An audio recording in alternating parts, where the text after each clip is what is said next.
여의도 맨션 구독자 여러분 안녕하십니까, 박종무입니다. 형님 목이 좀 안 좋으세요? 아니야 내가 오늘 오전에 러닝을 하고 잠깐 자다 왔어. 아 그렇구나. 목이 좀 잠기셨구나. 그래서 그냥 너무 푹 잤어. 잠이 확 깨실 만한 제가 질문을 하려고요. 뭡니까? 요즘에 지금 모든 자산들이 연일 고공행진을 하고 있는 것 같아요. 사실이죠. 예를 들어서 뭐 아파트라든지 아니면 뭐 주식이라든지 아니면 또 우리 코인 또 빼놓을 수가 없잖아요. 그런 것들 한번 순서대로 좀 이게 왜 그런 건지 앞으로 어떻게 되는 건지 좀 이야기 좀 해주세요. 사실 나도 요즘 어디 돌아다니면 그 질문을 개인적으로 너무 많이 받아. 뭐 강연을 가도 그렇고 공무원들하고 회의를 하러 가도 그렇고 기업체 내부의 세미나라고 해야 되나? 본인들 세미나 하기 전에 오프닝으로 그 세미나에 큰 화두가 될 만한 것만 내가 딱 해주고 빠지는 경우도 있고 뭐 별의별 게 있을 거 아니야. 그런데 모두가 그 질문을 하는 거야. 바로 투자. 맞아요. 이제는 이건 회사 얘기하면 안 되겠다. 우리나라를 대표하는 모 그룹의 총수셔. 총수요. 뭐 우리 5대 그룹만 있는 건 아닙니다, 여러분. 그 5명 그 얘기하는 게 아니고요. 하여튼 그의 반열에 되는 그런 회사야. 그런데 그 회사의 회장님도 물론 농을 하신 걸 수도 있어. 너무 또 시리어스하게 생각할 건 아니지만 근데 요즘 투자 시장이 다 장난이 아니네요. 딱 그러면서 투자와 관련해서 한 10분, 15분을 물어보시더라고. 제가 봤을 땐 그거 농담 아니에요. 그런가? 농담 아니에요. 나도 그래서 처음에는 그냥 돈의 흐름을 파악하시려고 그러시나 보다 했다가 아니 계속 추가 질문을 하시는 걸 보고 야 이게 만만치 않은 고민을 하시네 이러고 말았는데 자 정리를 하면 모두가 그 문제를 물어봐. 자 그런데 두 가지. 첫 번째, 그럼 버블이냐? 라고 했었을 때 나는 아직 버블 아니다. 아직 아니다. 아직 아니다. 그 다음에 두 번째, 그러면 투자 시장에서 앞으로 더 간다는 얘기네요? 맞다. 이렇게 일단 정리할 수 있어. 그러면 일단 우리나라 사람들 제일 관심 많은 거 부동산부터 한번 좀 얘기 좀 해주세요. 그래, 뭐 예를 들어서 버블이냐 아니 이런 추상적인 얘기 아무리 해도 소용없고 우리 IMF 외환위기 때도 오히려 주가가 오른 회사들이 있단 말이야. 대표적으로 롯데실성 같은 거 이런 것들은 진짜 뭐 오히려 안정감 있다 자산 많다 해서 오히려 오르거든. 그런 게 중요한데 그렇죠. 자 그럼 부동산은 어떻게 되느냐.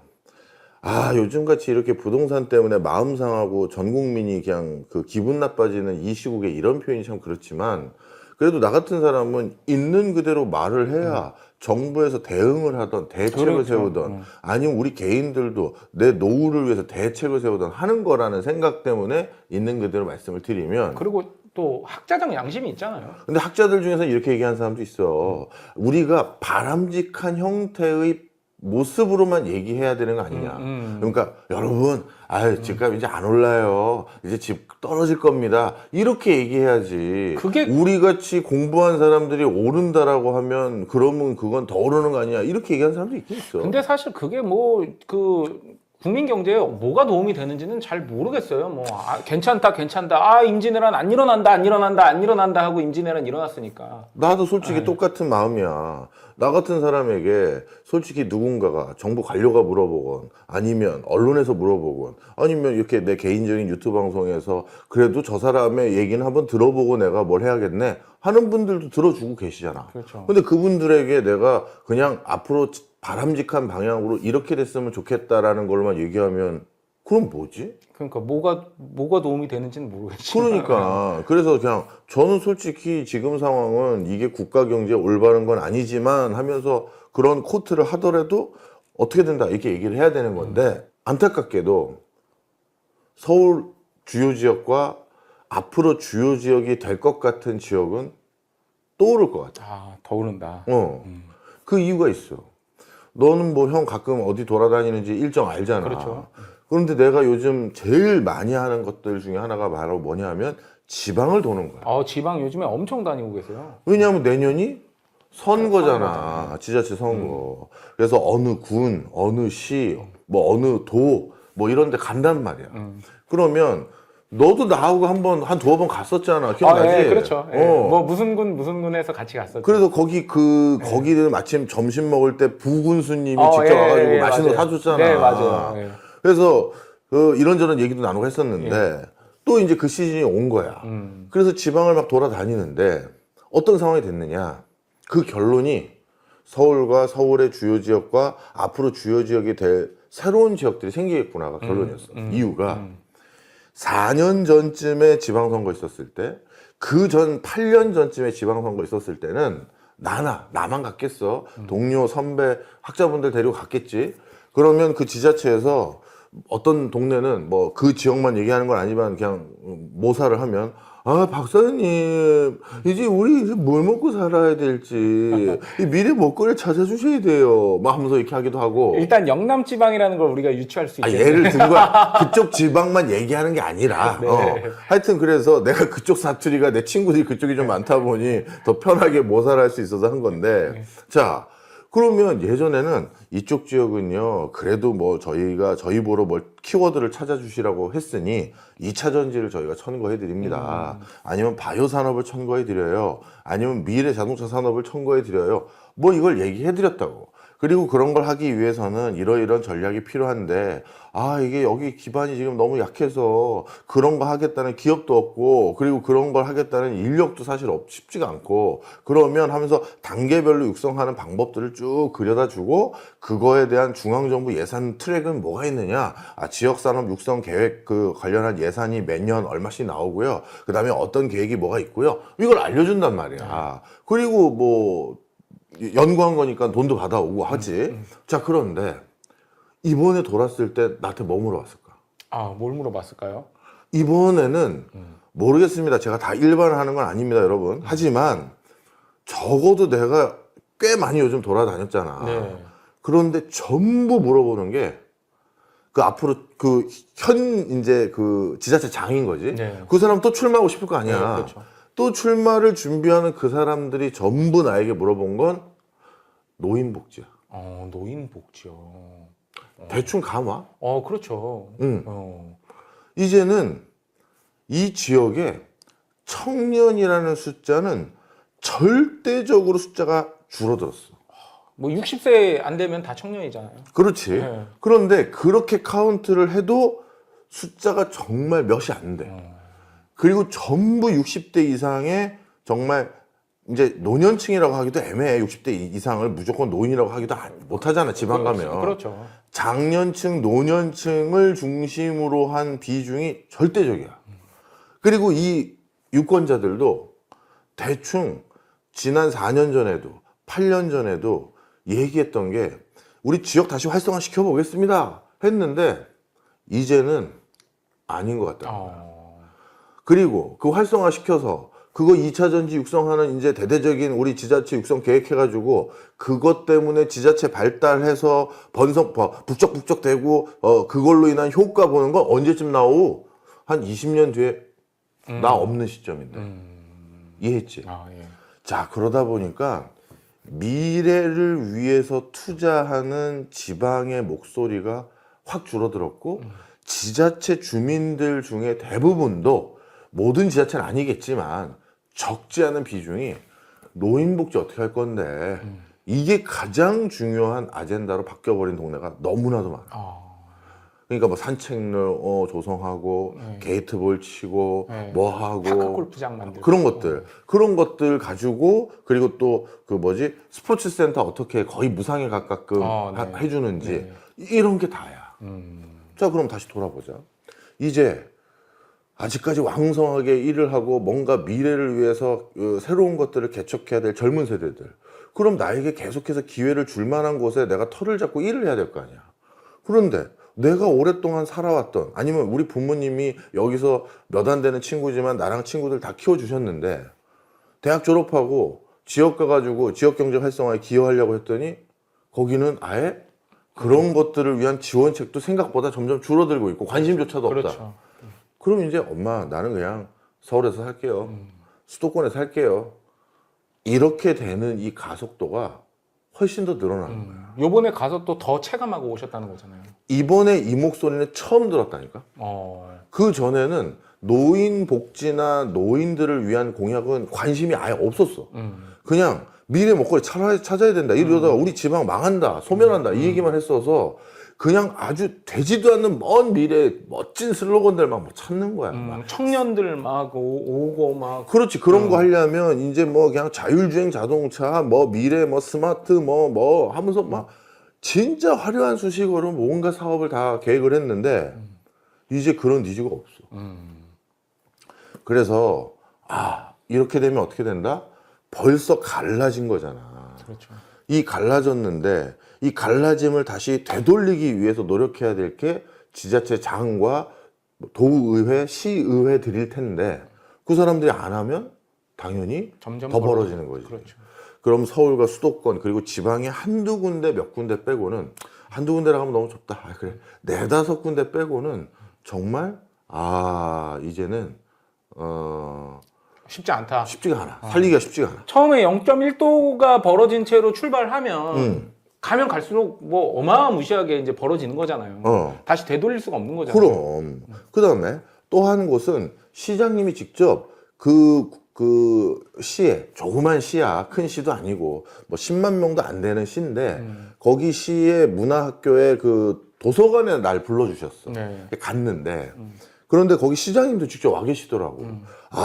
저도 뭐 교수님 유튜브 자주 봅니다 하면서 덕담해 주신 거야. 잘 보는지 안 보는지 내가 모르겠고. 그래서 서울에 오셨다니 인사도 드리려고요. 아마 본인 선거니까 주민들 모여 있는데 왔을 수도 있겠지. 그런데 거기에 젊은 사람들이 그래도 좀 앉아 있는 거야. 옹기종기. 그래가지고 그래도 이 동네는 젊은이들이 있네요. 청년들이 있네요. 했지.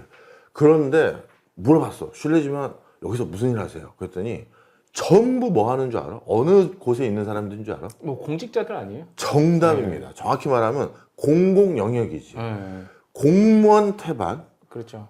농협 직원, 뭐 거기 공사. 그 근처에 뭐 철도라든가 항만이라든가 뭐 이런 게 있을 거 아니야. 공사. 그런 거 일하는 사람들. 그 다음에 또 젊은이들 중에 일부는 노인 요양 노인 그 하는 거 있잖아. 그것 때문에 있는 사람들. 뭐 돌봄 서비스 같은 그렇지.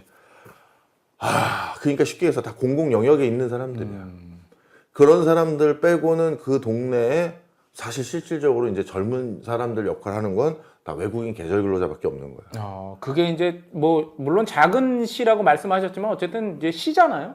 근데 읍면 단위로 가면 이거는 뭐 더 처참하겠네요. 그렇겠지. 자, 그래서 정리를 하자고. 시장님은 어쩔 수 없어. 주민들을 물론 설득하고 어떻게든 막 뭐 선동해서 아니라 우리 이래도 여기 가야 된다 이런 사람들 요즘 그렇게 많이 찾을 수가 없어. 중앙정부에서도 내가 요즘 못 보겠어. 그런데 그러면 당연히 뭐 김할머니, 최영감 뭐 이런 사람들이 부탁하는 걸 나는 알았어요. 내가 이번엔 산책로를 거기 저기 천 근처까지 한번 이어볼게. 그렇죠. 거기가 그렇게 뛰기 좋다는 거지. 이런 걸 다 반영할 수밖에 없단 말이야. 뭐 우리나라 뭐 평등 선거잖아요. 누구에게나 다 한 표기 때문에. 네, 그렇죠. 자, 바로 이런 맥락에서 서울과 수도권은 안타깝지만 이런 분위기가 되면 서울 같은 데가 또 없는 거네. 그나마 이 서울 같은 역할을 부분적으로라도 했었던 어느 지역도 이제 그거 점점 더 안 하게 되겠네. 이렇게 될 가능성이 높다. 그래서 서울과 주요 지역은 상승 여력이 있어 보이는 데가 더 많을 거고 강남 3구 너무 올랐잖아. 네. 그러면 지역에서 올라왔을 때 지역도 부자들도 많지만 그 강남 3구 너무 올라와서 부담될 수 있으면 그 사람들이 어딘가 인근 지역 어딘가를 또 찾겠지. 그럼 그 인근 지역 어딘가가 제2의 강남, 제3의 강남 같은 데들이 있겠지.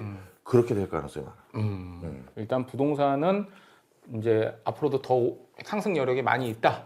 네, 이렇게 말씀을 해주셨고. 그렇게 되지 않길 바랍니다.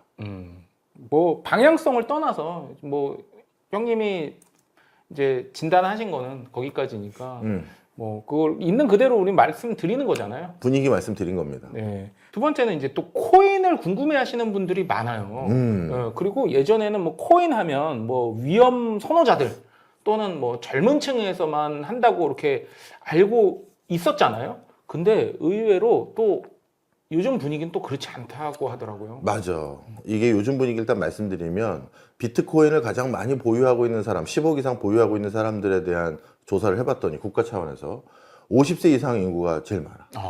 그 이유가 있어. 부동산으로 돈이 흘러가는 경로를 일부 막았어. 그런데 나는 아직도 사업을 왕성하게 해서 올해도 또 적지 않은 돈을 벌었고 내년도 적지 않은 돈을 벌었고 그래서 또 10수억이 또 생겼어. 그 이상 돈이 생긴 사람도 있겠지. 그럼 돈을 이분들은 단순에 어디다 키핑 해놔야 돼. 그렇죠. 그냥 돈을 그냥 은행에만 넣어놓으면 이건 손해야. 손해죠. 그러다 보니까 돈을 키핑해 놓을 곳이 필요한데 전부 위험자산의 수익률만 보고 투자할 수는 없단 말이야, 사람이. 그래서 안전한 거 뭐 있을까 하다가 금도 일부 샀고 그 다음에 뭐 부동산도 많이 있고 그럼 또 뭐가 있지 봤더니 이제는 비트코인이 디지털 금이 돼버린 거야. 그래서 비트코인은 이제 다른 코인 시장의 코인물들과는 달리 상당한 안정감을 가지고 계속 추세를 가지면서 이어져 가고 있는 모습을 우리가 완연히 확인할 수 있어요. 요 며칠 전에도 굉장히 그 관세 관련해서 트럼프 대통령 발표 때문에 그 코인 시장에 굉장히 큰 충격이 있었잖아요. 근데 와, 비트코인이 아주 견조하게 버티는 걸 보니까 이게 비트코인이 더 이상 위험 자산이 아니구나라는 그럼. 생각이 들더라고요. 맞아. 우리 예전에 그와 같은 수준의 코인 시장의 악재라든가 리스크한 어떤 요인들이 터졌을 때, 그리고 그걸로 인해서 강제 청산이 들어갔을 때, 다른 코인들과 똑같이 비트코인도 하루에 20% 이상 등락 보였던 연도들도 정말 많아. 그렇죠. 근데 이번엔 대폭 빠져서 한 10% 언저리까지 빠진 게 끝이야. 그러니까 1억 7천 후반대까지 갔다가 이제 1억 6천 중후반대까지, 이 초반대까지 떨어졌죠, 잠깐. 거기까지 떨어진 게 끝이었지. 과거처럼 이게 뭐 정말 쭉쭉쭉쭉 빠지고 이런 게 아니라 버텨줬고, 대신 다른 코인 시장들의 코인들은 반토막 내고 그런 거 한두 개가 아니야. 네, 막 하루에 뭐 30, 40% 떨어진 코인들도 많이 있더라고요. 자, 그래서 이 비트코인은 정말 디지털 금이 됐구나라고 이해를 하면 되는데, 그러면서 생긴 시장에 이제 또 특이한 점이 있었어요. 뭐냐. 그래서 투자할 때는요, 제가 참 이게 저도 공공기관에서 15년 일했던 사람으로서 이런 표현을 드리긴 좀 송구하지만, 오늘은 개인들에게 도움 드리려고 하는 거니까, 투자할 때는 국가 말을 믿으면 안 되는 것 같아요.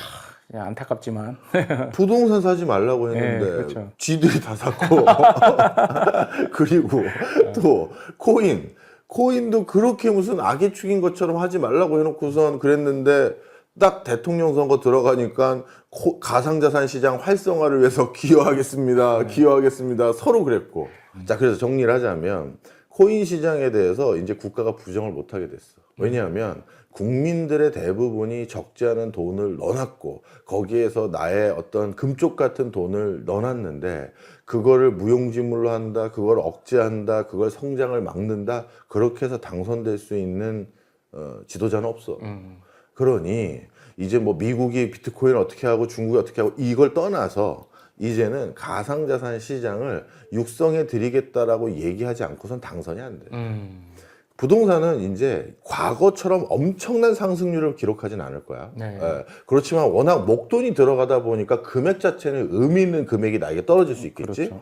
그런데 교수님, 저는 아직까지 부동산에 들어갈 시드도 안 되는데요. 그러면 코인 시장을 봐야 되는 게, 이렇게 국가가 부정할 수 없는 시장이 돼버렸고, 이거 부정했다가는 이제 50대 이상의 우리나라 기득권들도 들고 일어나고, 그렇죠. 청년들도 들고 일어나고, 이런 시장이 돼버렸는데, 이 과정에서 또 뭐가 하나가 더 있냐면, 우리나라는 진짜 선진국 중에 하나가 됐는데, 선진국이 되면 꼭 같이 결부되어 있는 기업 하나가 아직은 없어. 그게 뭐냐면 글로벌 금융회사야. 글로벌 금융회사. 미국은 글로벌 금융회사 엄청 많지. 그렇죠. 독일도 뭐 알리안츠 스타디움 나도 직접 가서 보고 우와 소리가 나왔거든. 그래서 보험회사부터 은행들 천지지. 프랑스도 BNP 파리바를 비롯해서 엄청난 은행들 많고. 영국 말할 것도 없고. 영국은 진짜 말할 것도 없지. 자, 그런데 우리도 선진국이라는데 우리는 그런 수준의 세계적인 금융회사가 없단 말이야. 왜? 우리는 금산분리로 그렇죠. 금융은 산업을 지원하는 역할만 해. 니들까지 뛰어다니면 우리 국가가 안정감이 없어. 우리는 외화보러 올 얘네들을 먼저 키워서 외화보러 해야 돼. 국민은행 니네 나가서 외화 볼 거야? 신한은행 뭐 그 당시 국민도 아니고 신한도 아니지. 주택은행, 좋은은행, 뭐, 한미은행, 서울은행 니네 가서 뭘 한다는 거야. 이렇게 되잖아. 그러다 보니까 이거는 그런 거 못하게 하면서 우리 기업들을 지원했기 때문에 기업들은 글로벌 탑티어의 기업이 생겼는데, 이제 우리도 진짜 선진국이 됐고 이번에도 확인이 됐잖아. 대출을 6억으로 막았음에도 불구하고 서울 최상급지를 비롯해서 서울 전역의 부동산 가격이 다 올랐어. 이야, 대한민국에 이렇게 돈 많은 사람 많았어? 이런 생각이 든 거란 말이야. 나만 빼고 다 있어. 그렇지. 그리고 이제 조만간 대출을 여기까지만 해주고 이제 안 해준다 했더니 그 보름 동안 또 달려가서 주택가격 상승률이 서울이 그때가 제일 높았어. 조만간 추가 규제 생긴데 하니까 다 달려가서 새벽 밤 11시 반에 계약했다는 사람, 밤 9시 반에 계약했다는 사람, 출근하시기 전에 집주인 만나서 아침 7시에 계약했다는 사람, 스토리 요즘 정말 많습니다. 자, 다 그렇게 된 게 확인이 된 거야. 이걸 다 확인을 해놓고선 이제 뭘 우리가 알 수 있다? 아, 한국이 이렇게 돈 많은 나라였어? 그렇다면 그게 개인 돈이든 뭐든 간에 국가는 돈이 덜 있을지 모르겠지만 그럼 기업도 산에 쌓아놓은 것들이 좀 있는 기업들이 꽤 있고 개인도 있다. 그럼 우리도 그 다음 뭐 해야 돼? 세계적인 금융회사가 있어야 돼. 그런데 기존 금융회사들에게 그 터를 터줄 것이냐 말 것이냐 뭐 해외 진출해라 5만 가지 얘기했었는데 잘 안 됐어. 그런데 이제 어떤 세상이 됐냐면 이 스테이블 코인을 비롯한 이런 것들이 매개물이 돼서 코인 시장과 다른 금융회사들의 경계가 불분명해지고 제조 부분과 금융 부분이 불분명해질 수밖에 없어. 내가 자동차 만드는 회사 회장인데 내 자동차를 사주고 많이 이용해주고 이용 데이터를 많이 나에게 주는 사람에게 예를 들어서 현대코인 주기로 했어. 그래가지고 그 현대코인을 많이 모아서 자동차 정비소에 가서 정비 볼 때도 그 코인으로 결제해도 되고 아니면 다음번 현대차 살 때 그걸로 사셔도 돼요. 그래서 주행 데이터도 다 넘겨주시고 음성 데이터까지 넘겨주시면 얼마 더 드릴게. 그리고 뭐 하면 더 드릴게. 이럴 수도 있단 말이야. 그리고 다음번 현대차를 또 바꿔주신 분들에게는 기본적으로 현대코인 얼마 더 드릴게. 이럴 수도 있다고. 자, 그럼 이제 어떻게 된다? 이게 이 회사는 제조하는 회사야 아니면 금융회사야? 이럴 수가 있고 현대코인이 의미가 더 있으려면 그 코인을 내가 반드시 현대차 사는데 현대차 정비하는 데만 쓰는 게 아니라 저 이 현대코인이 제가 500만 원어치 있는데 이거 남한테 그냥 주면 안 돼요? 그럴 수도 있어야 의미가 있을 거 아니야. 내가 뭐 자식 차를 사줄 수도 있는 거고. 맞아. 아니면 그냥 용중아 너 뭐 차 산다며 형이 이거 안 쓰는 현대코인 500만 원어치 있는데 그냥 400만 원만 줘. 아, 형 뭐 형 나한테 400을 받. 그럼 300 줘. 알았어. 500 주고 내가 한 번 받았어. 코인깡이잖아요. 그거. 그렇지. 아니 그런데 이렇게 해야 이 코인이 더 쓸모가 있어서 현대차를 더 탈 거 아니야. 그렇죠. 그러면 이건 금융 기능도 하는 거네. 그리고 아니면 너 그러면 내가 너 나한테 돈 빌려달라고 하는데 현대코인 내가 500만 원어치 있는데 이거 저기 은행 가면 아니면 어디 가면 이거 담보력 있을 거야. 이걸로 돈 빌려서 써. 이럴 수도 있고. 그렇죠. 그럼 이거 현대차가 이거 금융회사 짓을 하고 있네? 이럴 수도 있잖아. 그렇죠. 그래서 이미 댐이 무너졌어. 그러면 이제 삼성전자가 금융회사 하는 건가? 그리고 현대차가 금융회사와 비슷한 일을 하는 건가? 그렇게까지 되기 직전인 거야. 그럼 이제 어떻게 된다? 항상 이렇게 세상이 크게 변할 때는 하늘에서 내려준 부자들이 생기는 거야. 우리 항상 큰 부자는 전쟁 때 일어나는데 그렇죠. 그 전쟁이 뭐야? 모든 판이 어그러질 때잖아. 그런데 지금은 그 모든 판이 실제 전쟁도 일어나고 있을 뿐만 아니라 이 디지털 분야에서 코인과 이런 것들 또 AI 이런 것들로 인해서 천지개벽이 일어나기 때문에 지금이 그 시점이야. 그러면 내가 직접 사업할 재간은 없다 하면 그 사람들 달리는 말 위에 올라타야지. 그렇죠. 그래서 가장 나 강남 집값 저 강남에 10년 안에 살고 싶은데 저거 지금 1억밖에 없어요. 이런 분들도 이제 텐베거 해야 될 거 아니야. 텐베거 두세 번 해야 되면 그렇죠. 그럼 강남 가는 건데 그럴 기회들도 또 생길 거야.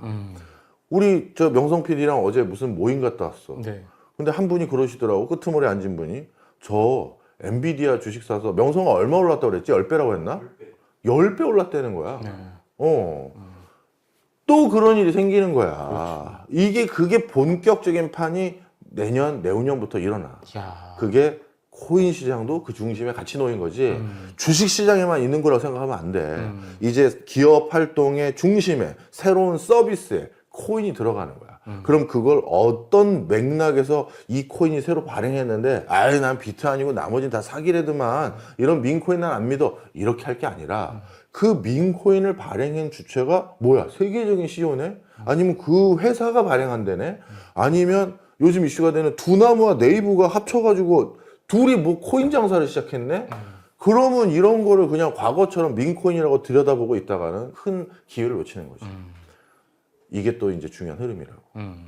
자, 그래서 여러분 뭐 홍보도 좀 있었어요. 뭐냐면 투자에 대해서 공부하셔야 됩니다.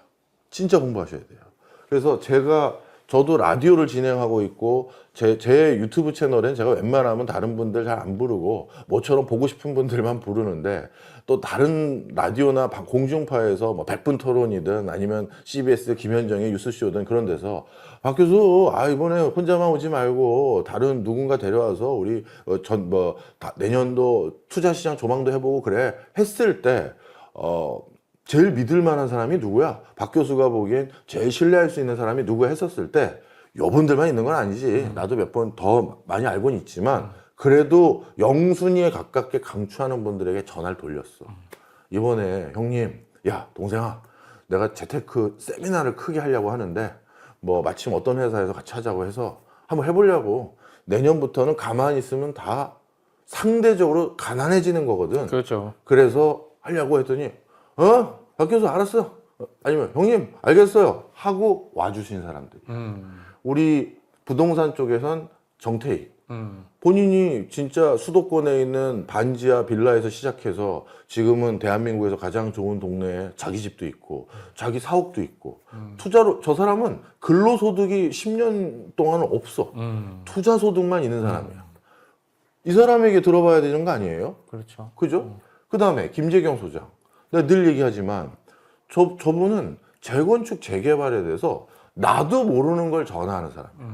나도 한 재건축 한 재개발에 대해서 노하우 있지만 야 재경아, 형님, 이제 우리 학교 교수님이지. 근데 이렇게 동생이라서 이렇게 얘기하면 안 되고 명지대 교수를 모셨는데요. 야 김재경 교수, 무슨 일이세요? 그러면 예를 들어서 사실 사석에서 반말하는 사이인데 형하고 그렇죠. 동생하고. 이거 여기 재개발은 어떻게 돼가고 있어? 거기 조합장도 제가 알아요. 근데 분위기 봤더니 내부가 어떻고요? 거기 그 조합이 지금은 외부에서 알려진 것처럼 그런 속도 당분간 안 날 거예요. 그런 디테일을 얘기해 줄 수 있는 사람은 그렇죠. 없어. 그런데 김재경 소장은 아버님 때부터 재건축 재개발을 중심으로 한 디벨로퍼이시자 중개업을 하셨던 분이고 본인도 중개를 해. 그래서 중개 사무실을 재건축 재개발 이슈가 있는 지역에 한 몇 개를 해. 그러다 보니까 모를 수가 없어. 그냥 내부자라고 생각해도 과언이 아니야. 그럼 이 사람한테 물어봐야지 누구한테 물어봐. 그 다음에 요즘은 하도 국내 투자 상황을 막아놓다 보니까 약간 돈 좀 있는 사람들은 외국에 투자하고 돈이 없어도 상대적으로 제약이 덜한 외국에 투자해서 외국에서 돈을 벌어서 다시 국내로 가져오겠다는 사람마저도 있어.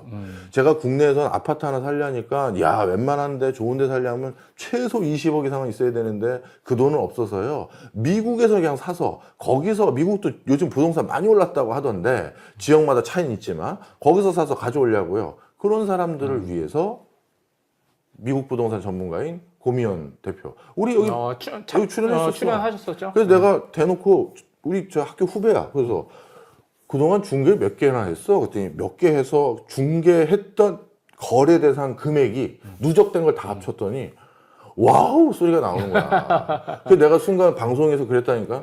엄마라고 불러도 될까? 학교 후배님께 장난도 쳤고. 형님한테 엄마면 저한테도 엄마죠. 그렇지, 우리 어머니야.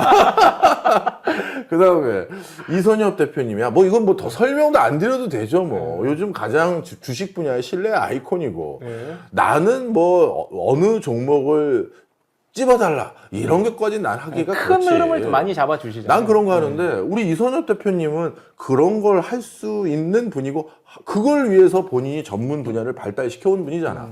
물론 이선엽 대표님이 이선엽 대표님이 이런 분야의 이런 종목들을 좀 주의 깊게 봐야 된다고 하는데 세미나에서 교수님 의견은 어떠세요? 하면 나도 코멘트 정도는 하지. 그냥 또 동네 형으로서 그런 거는 제 입장에서는 저는 그냥 학술적으로도 어떻게 보고 또 그냥 저도 개인 투자하는 사람으로서 제 의견은 이래요. 뭐 이런 거 당연히 해드리지만 그래도 내가 감히 이선엽 대표만 하겠어? 자, 그 판을 이렇게 구성한 거고, 그리고 요즘처럼 국가도 이제 세금을 만지작만지작거리고, 그리고 돈 좀 있는 분들은 그 다음 무조건 세금과의 전쟁이야. 그렇죠. 그러면 우리 이장원 세무사처럼 부동산 기반 절세 방안, 그리고 본인 스스로도 부동산을 취득할 때 최대한 세금을 최대한 아낄 수 있는 방법들, 이런 것들 구성했던 분이고, 그리고 지금 고액 자산가들이 어떤 식으로 절세 방안을 구축하고 있는지도 얘기해 줄 수 있는 분이거든. 자, 그래서 이장원 세무사도 제가 다다음 학기부터는 우리 명지대학교에 제가 겸임 교수님이나 특임 교수님이나 이런 걸로 꼭 모시고 싶다. 윗분들에게도 다 상의했다. 했더니 흔쾌히 또 수용을 해주셨어. 자, 그래서 이런 구성을 했습니다. 그래서 관심 가져주셨으면 좋겠고요. 그 다음에 내년도에는 간단합니다. 종목마다 또는 분야마다 오르는 흐름은 조금씩 다를 거예요. 근데 내년 그리고 내후년까지 투자 안 하면 상대적으로 가난해집니다.